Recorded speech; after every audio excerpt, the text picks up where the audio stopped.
नमस्कार मंडळी, तुम्ही पाहता Ashu's art and craft channel. Photo बघून तुम्हाला कळालंच असेल आज आपण काय बनवणार आहोत। चला तर सुरुवात करूया। इथे मी रंगीत चार्ट पेपर घेतले आहेत, येलो, ग्रीन आणि ब्राऊन कलर।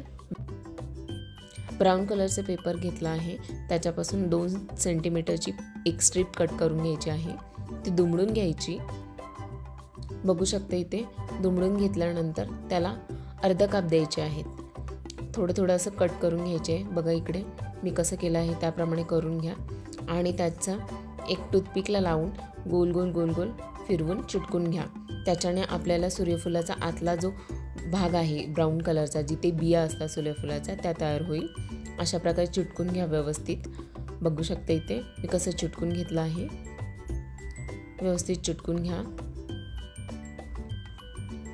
या प्रकारे आपण ना पूर्ण आतला भाग तयार करून घेतला आहे। बघा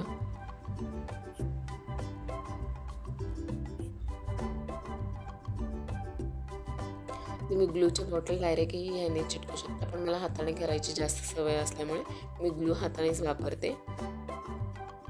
आता इथे मी येलो कलरचा चार्ट पेपर घेतला आहे, त्याचे 3 फोल्ड केले आहेत, बघू शकता, आणि ते कट करून घ्यायचे आहेत।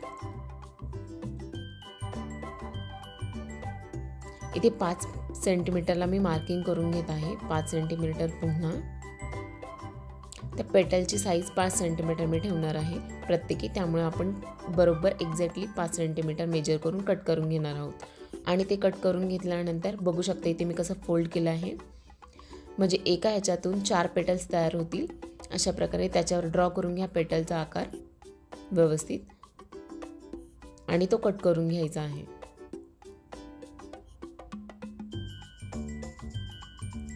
अशा प्रकारे मी भरपूर पेटल्स तयार केले आहेत। आणि शक्यतो मी इथे एक ट्रिक तुम्हाला सांगते की हा जो पोर्शन आहे तो उलटा ठेवा आणि मग पाकळ्या चिटका। जेव्हा पेटल आपण वरती दांडा ठेवून जेव्हा चिटकवायला जातो त्या खाली पडतात, शक्यतो त्या पटकन चिटकत नाही। त्यामुळे ते उलटा करा आणि तुम्हालाही कळून येईल की त्या पेटल्स कशा एकदम व्यवस्थित गोलाकार लावायच्या आहेत। जिथे जिथे गॅप आहे आता तिथे परत पुन्हा एकदा पेटल्स लावून घ्या। जेव्हा तुम्ही जे फुलाची दांडी व्यवस्थित हातात धरून उलट्या दिशेने लावायचा प्रयत्न करता ते शक्यतो खालीच पडतं। त्यामुळे ही ट्रिक तुम्ही नक्की वापरा, सूर्यफूल पटकन तयार होईल। बघू शकता इथे व्यवस्थित मी तयार करून घेतल्या।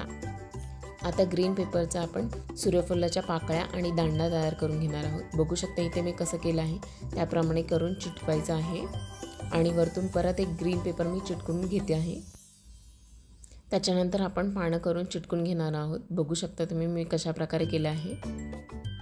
अशा प्रकारे रेडी झाले सनफ्लॉवर। बघू शकता किती सुंदर सनफ्लॉवर तयार झाले आहे। जर तुम्हाला आवडले असेल तर नक्कीच ट्राय करा घरी, आणि चॅनलला लाईक, शेअर, सबस्क्राईब करायला विसरू नका। धन्यवाद।